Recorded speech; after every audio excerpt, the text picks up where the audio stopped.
가끔은 이런 순간이 있습니다. 아무리 애써도 일이 풀리지 않을 때, 열심히 했는데도 더 깊은 수렁에 빠지는 느낌이 들 때 말입니다. 그럴수록 사람 마음은 조급해집니다.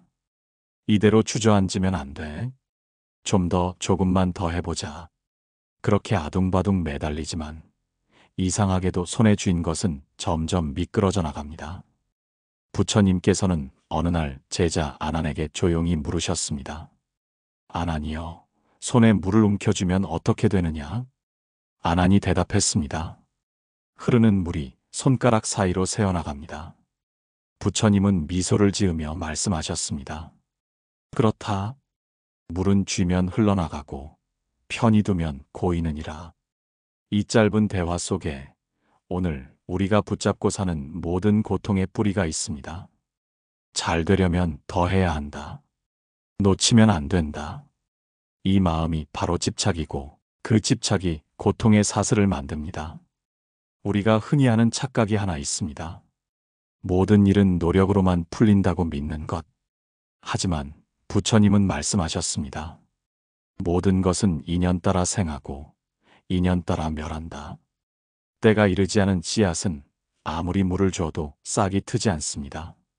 그런데 우리는 그 싹을 억지로 끌어내려다 뿌리까지 망가뜨리곤 하지요. 당신의 마음이 지금 너무 바쁘다면 그것은 게으름과 반대되는 모양의 집착입니다. 멈추는 용기가 부족한 것입니다. 가만히 숨을 고르는 그 찰나 세상은 이미 움직이고 있습니다. 우리의 불안은 정지가 아니라 제어하려는 마음에서 나옵니다. 한 노승이 이런 말을 남겼습니다. 산은 그냥 산이 되어야 한다. 산이 되려 애쓰는 산은 무너진다. 우리가 무엇이 되려 애쓸수록 본래의 자리를 잃습니다. 잘해야 한다는 긴장은 수행이 아니라 속박입니다. 그러니 잠시 내려놓으십시오. 지금의 조급함, 불안, 이래서는 안 된다는 판단까지도 당신이 내려놓는 순간 비로소 삶이 스스로 흐르기 시작합니다. 그것이 바로 무위의 길입니다. 아무것도 하지 않음이 아니라 자연스럽게 되어가게 두는 지혜의 길입니다. 물은 흘러야 맑고 마음은 비워야 고요합니다. 그 고요함 속에서만 길이 드러납니다. 사람은 왜 그렇게 내려놓지 못할까요? 머리로는 다 알고 있습니다. 놓아야 편하다. 억지로 붙잡는다고 되는 게 아니다. 그런데도 손끝이 떨리고 마음이 불안해서 다시 움켜쥡니다. 이것이 바로 집착의 뿌리, 두려움입니다. 부처님은 말씀하셨습니다. 집착은 사라질까 두려운 마음에서 생긴다. 우리가 애써 잡고 있는 것은 사실 사라짐에 대한 공포입니다. 사랑이 식을까 두렵고, 자리가 흔들릴까 두렵고, 내 노력이 헛되이 될까 두렵습니다.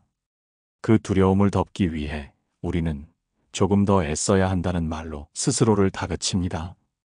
그러나 그 다그침이 바로 괴로움의 문입니다. 한 제자가 물었습니다.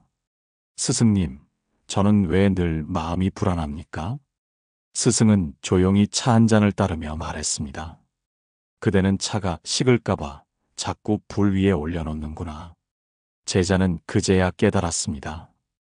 뜨겁게 유지하려는 마음이 오히려 평안을 빼앗고 있었다는 것을. 우리의 삶도 그렇습니다. 관계든 일상이든 유지하려는 노력이 어느새 지켜야 하는 부담으로 변합니다. 사랑도 명예도 건강도 본래는 잠시 머무는 인연일 뿐인데 우리는 그것을 영원히 내 것이라 착각합니다. 그 착각이 바로 아상, 즉 나라는 상입니다. 불교에서는 이 나의 상이 모든 괴로움의 시작이라 합니다. 내가 해야 한다. 내가 이뤄야 한다. 내가 인정받아야 한다. 이 나라는 허상을 지키려다 우리는 끝없이 힘을 씁니다. 아둥바둥할수록 세상은 더 멀어지고 마음은 더 좁아집니다. 한번 마음을 가만히 살펴보십시오. 무엇이 그렇게 불안한가요? 혹시 남보다 늦을까봐, 뒤처질까봐, 실패한 사람처럼 보일까봐 두려운 것은 아닌가요? 그 두려움이 우리를 끌고 다닙니다. 부처님은 그걸 무명이라 부르셨습니다. 자기 마음을 모르기 때문에 마음이 이끄는 대로 끌려다니는 어둠입니다. 하지만 그 어둠은 마음을 외면해서가 아니라 너무 들여다보려 해서 깊어진 경우도 많습니다. 잘하려는 의욕도 결국은 불안의 또 다른 얼굴이니까요. 진짜 내려놓음은 포기가 아니라 지금 이대로도 괜찮다는 수용에서 시작됩니다. 어느 순간 당신이 그렇게 중얼거려 보세요. 그래, 지금 이 정도면 괜찮다. 그 말 한마디가 불안을 멈추게 합니다. 멈춘 마음에서 비로소 수행이 시작됩니다. 행동보다 먼저 멈춤이 있고 멈춤 속에서 지혜가 피어납니다. 다음 흐름에서는 그 멈춤의 지혜가 어떻게 실제 삶의 고통을 바꾸는지, 즉 비움이 오히려 길을 열어주는 순간을 함께 풀어가겠습니다. 우리가 살아가는 일상은 끊임없이 채워야 하는 공간처럼 느껴집니다. 일을 채우고 관계를 채우고 인정받기 위한 무언가를 채워야만 안심이 됩니다. 비어있는 순간이 불안하기 때문이죠. 하지만 부처님은 이렇게 말씀하셨습니다. 마음이 가득 차면 물이 넘치듯 지혜는 고요한 빈 그릇에 머문다. 이 말은 비움이 곧 깨달음의 문이라는 뜻입니다. 세속의 세계에서는 채움이 성취라 하지만 수행의 길에서는 비움이 완성입니다. 한 거사가 있었습니다. 그는 매일 절에 와서 기도를 올렸습니다. 부처님, 제 사업이 잘 되게 하소서. 부처님, 제 아이가 좋은 대학에 들어가게 하소서. 부처님, 제 병이 낫게 하소서. 그의 기도는 늘 간절했지만 얼굴은 늘 어두웠습니다. 어느 날 스님이 조용히 묻습니다. 그대는 언제쯤 기도하지 않아도 되는 날이 오겠는가? 거사는 대답하지 못했습니다. 그때 스님은 미소 지으며 말했습니다. 구하지 않아도 평안한 자리가 바로 불국토이다. 이 말이 우리에게 전하는 메시지는 단순합니다. 무언가를 얻어야 행복해지는 삶은 영원히 불안에서 벗어나지 못합니다. 행복은 얻는 것이 아니라 멈추는 것에서 옵니다. 우리가 아둥바둥할수록 세상은 마치 거울처럼 흐려집니다. 흔들리는 마음에는 사물의 본 모습이 비치지 않기 때문이죠. 비로소 마음이 고요해질 때 세상의 움직임이 또렷해집니다. 그 고요함은 결코 무기력이 아닙니다. 그것은 깨어있는 휴식입니다. 예를 들어 이런 경우가 있습니다. 회사에서 매번 결과를 조급하게 재촉하던 사람이 있었습니다. 그는 늘 밤늦게까지 일했고 팀원들을 다그쳤습니다. 하지만 이상하게도 결과는 점점 나빠졌습니다. 어느 날 그는 더 이상 버틸 수 없어 하루를 통째로 쉬었습니다. 그날 그는 아무것도 하지 않았습니다. 그런데 이상하게 다음 날 새로운 아이디어가 떠올랐고 팀의 분위기도 조금씩 부드러워졌습니다. 그는 그제야 깨달았습니다. 일을 밀어붙일 때는 보이지 않던 길이 멈추니 보이기 시작했다는 것을.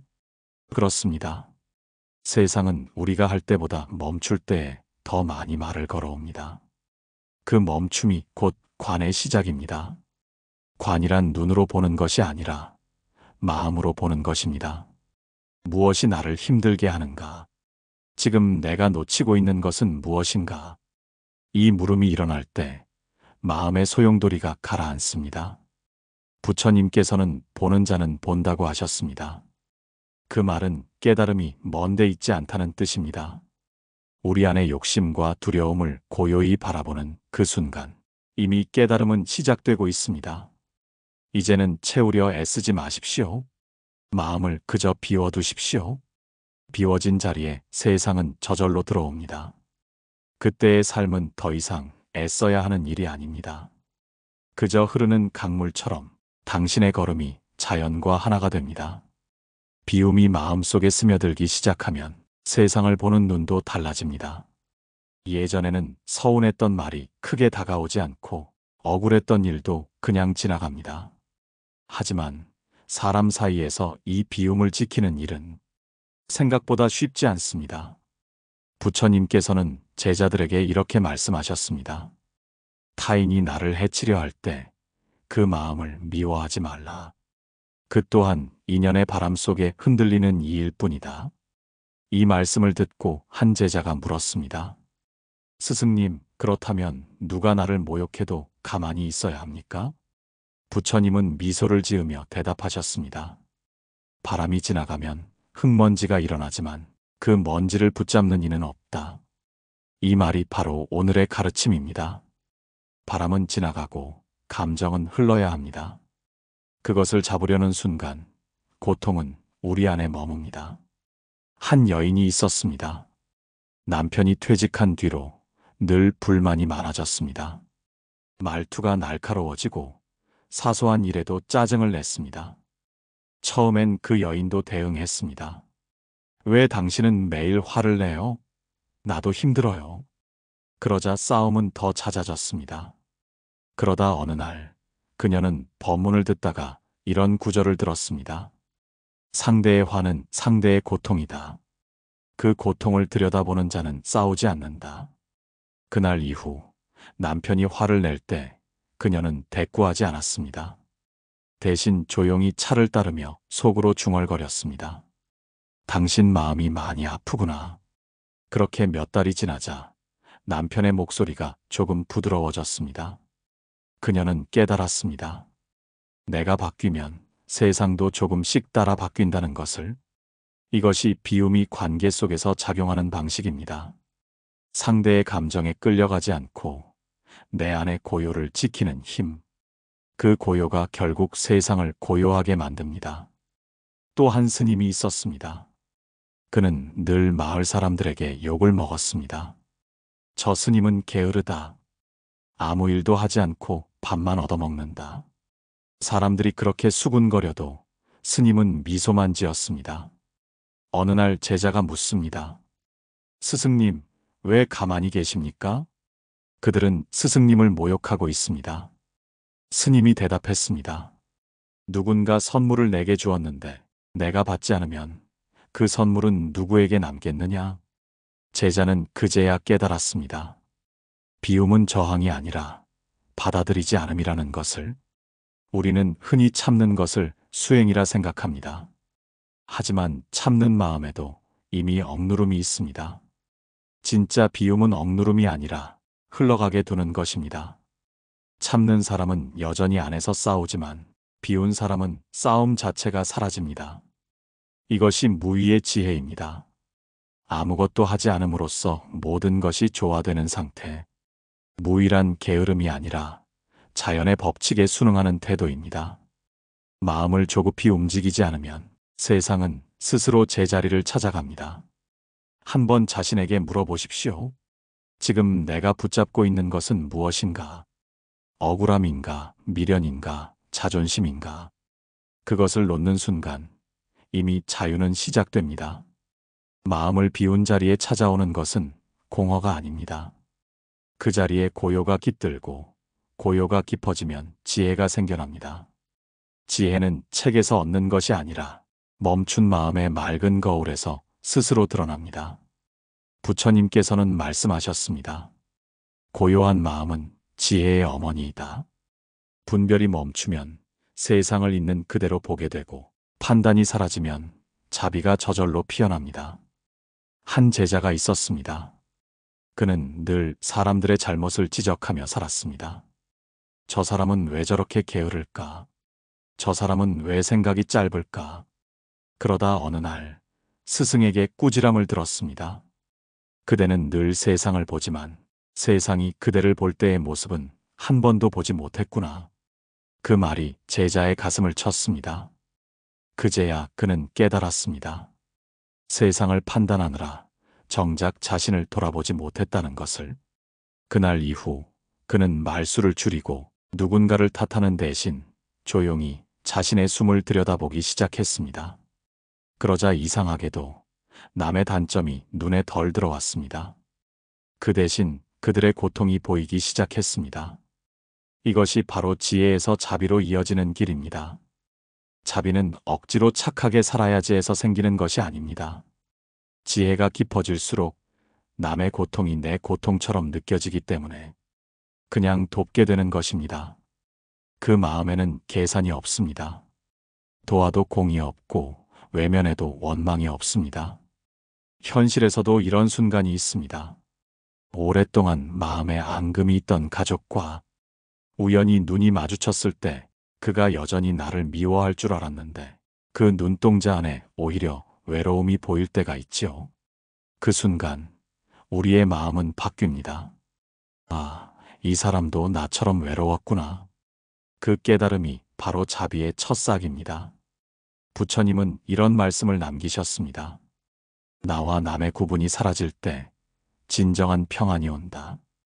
이 경구는 단순한 이상이 아니라 삶의 괴로움을 근본에서 풀어내는 열쇠입니다.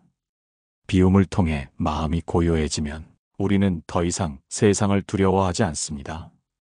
두려움이 줄면 조급함도 사라지고 조급함이 사라지면 집착도 녹습니다. 그 빈자리에서 자비가 흐르고 그 자비가 또 다른 지혜를 낳습니다.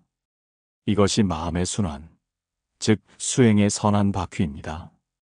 이제는 누군가가 당신을 이해해주지 않아도 서운하지 않습니다. 결과가 조금 늦어도 초조하지 않습니다. 그저 지금 이대로의 인연도 충분하다. 는 깊은 수용이 생겨납니다. 그 수용 속에 피어나는 평안, 그것이 바로 열반의 향기입니다. 이 평안은 특별한 사람에게만 허락된 것이 아닙니다. 당신이 지금 눈을 감고 한숨 대신 한 번의 고요한 숨을 들이마시는 그 순간에도 이미 그 향기는 피어오르고 있습니다. 마음이 고요해질수록 오히려 더 미세한 흔들림이 찾아옵니다. 마치 깊은 물속에서 작은 파문 하나가 크게 번지듯이 조용한 마음일수록 그 진동이 더 또렷하게 느껴집니다. 수행의 길에서도 이 시기는 가장 험난합니다. 조금의 평안을 얻자마자 이제 깨달은 게 아닐까 하는 생각이 스치고 또 다른 욕심이 그 틈으로 들어옵니다. 그 욕심은 미세하지만 가장 집요합니다. 부처님은 그 단계를 마음의 그림자라 부르셨습니다. 한 제자가 있었습니다. 그는 오랜 수행 끝에 마음이 고요해지자 어느 날 환히 웃으며 스승에게 달려와 말했습니다. 스승님, 이제 저는 아무것도 두렵지 않습니다. 모든 것이 평화롭고 모든 것이 하나로 보입니다. 스승은 고개를 끄덕이며 조용히 대답했습니다. 이제 진짜 수행이 시작되었다. 제자는 놀랐습니다. 아니, 지금이 완성된 순간이 아닌가요? 스승은 다시 미소 지으며 말했습니다. 고요함에 머무는 마음이 또 다른 집착임을 보라. 그 말에 제자는 며칠 밤을 잠들지 못했습니다. 그제야 알았습니다. 평안에 대한 욕심, 깨달음에 대한 자만, 그것 또한 또 다른 붙잡음이라는 것을 우리가 삶 속에서 경험하는 잠시의 평화도 이와 비슷합니다. 마음이 조금 편해지면 그 상태를 잃지 않으려 애를 씁니다. 이 감정을 오래 유지해야지. 다시는 흔들리지 말아야지. 하지만 그 순간 마음은 다시 긴장합니다. 평안을 지키려는 마음이 바로 불안을 불러오는 것입니다. 부처님은 이런 경고를 남기셨습니다. 평안을 잡으려는 자는 평안을 잃는다. 진정한 평안은 유지가 아니라 머무름 없는 흐름입니다. 그 흐름은 단단히 붙잡을 수도 잃을 수도 없습니다. 그저 순간순간 피었다 사라질 뿐이지요. 이런 수행의 경계를 벗어나기 위해 한 스님은 매일 새벽마다 이렇게 기도했습니다. 오늘도 다시 어리석어지게 하소서. 그는 지혜를 얻기보다 지혜롭다는 생각을 놓기 위해 기도한 것입니다. 그 겸허함 속에서 그는 진짜 평안을 배웠습니다. 우리의 일상도 다르지 않습니다. 한동안 괜찮다고 느꼈던 마음이 누군가의 한마디에 다시 흔들릴 때 아직도 나는 부족하구나 하고 자책하지 마십시오. 그 흔들림은 후퇴가 아니라 마음이 깊어지고 있다는 신호입니다. 바람이 멈춘 뒤에야 물결이 사라지는 것이 아니라 바람과 함께 흘러야 물도 고요해집니다. 그러니 흔들려도 괜찮습니다. 평안에 머물려 하지 말고 흔들림을 함께 바라보십시오. 그 마음의 중심에 있는 그대로의 나를 보게 될 것입니다. 그것이 깨달음의 문턱입니다. 문턱을 넘어서는 순간은 아직 오지 않았습니다. 하지만 그 앞에 서 있는 지금 이미 깨달음은 당신 안에서 시작되고 있습니다. 모든 것을 내려놓았을 때 비로소 남는 것이 있습니다. 그것은 아무 이름도 없고 무엇이라 부르기 어려운 고요한 자리입니다. 부처님께서는 그 자리를 가리켜 열반이라 하되 얻을 것도 없고 잃을 것도 없다고 하셨습니다. 그곳에는 노력도 없고 실패도 없습니다. 다만 있는 그대로의 지금만이 있습니다. 당신이 그토록 애써왔던 모든 일, 그 모든 갈등과 염려, 그 속에 숨어있던 진실은 단 하나였습니다. 삶은 내 뜻대로 되는 것이 아니라 그저 인연 따라 흐른다는 사실입니다. 비로소 우리는 깨닫습니다. 아둥바둥 잘 되려 애썼던 시간들이 결국 나를 지치게 했다는 것을, 잘 되기 위해 달렸던 발걸음이 사실은 나를 떠밀고 있었다는 것을, 이제 그 발걸음을 멈추십시오. 아무리 오래 쥐고 있어도 세월은 떠나고 아무리 놓기 싫어도 인연은 흘러갑니다. 그 흐름을 막으려 하지 말고 그저 그 안에 몸을 맡기십시오. 그러면 알게 됩니다. 세상은 늘 당신 편이었다는 것을, 삶은 한 번도 당신을 버린 적이 없었다는 것을. 한 노승이 임종을 앞두고 제자에게 이렇게 말했습니다. 내가 이제 떠나려 한다. 제자가 울며 물었습니다. 스승님, 어디로 가십니까? 노승은 조용히 웃었습니다. 그 어디에도 가지 않는다. 바람이 멈추면 구름도 머무는 법이 없다. 이 말은 곧 내려놓음의 완성입니다. 붙잡지 않으니 떠남도 없고 얻으려 하지 않으니 이름도 없습니다. 그저 모든 것이 흘러가며 그 흐름이 곧 삶의 본 모습이 됩니다. 당신의 마음도 그렇게 흘러가야 합니다. 누군가를 용서하지 못한 일, 스스로를 탓하던 일, 놓아야 한다는 그 놓으려는 마음조차 놓으십시오. 그러면 당신은 더 이상 무엇을 이뤄야 하는 존재가 아니라 이미 충분히 살아있는 생명으로 서게 됩니다. 이제 남는 것은 고요입니다. 그 고요는 비어있는 듯하지만 그 안에는 자비와 감사가 가득합니다. 그 마음으로 하루를 맞이해 보십시오. 남이 뭐라 하든, 일이 어찌 흘러가든 이것도 인연이구나. 그 한마디가 오늘의 법문이 될 것입니다. 숨을 한번 깊이 들이마셔 보십시오. 지금 이 숨이 바로 부처님의 호흡입니다. 그 호흡 속에서 당신의 삶은 이미 완전합니다. 오늘 이 이야기가 조급함 속에서 자신을 놓친 누군가에게 잠시 멈춤의 시간이 되기를 바랍니다. 이제는 아둥바둥하지 않아도 됩니다.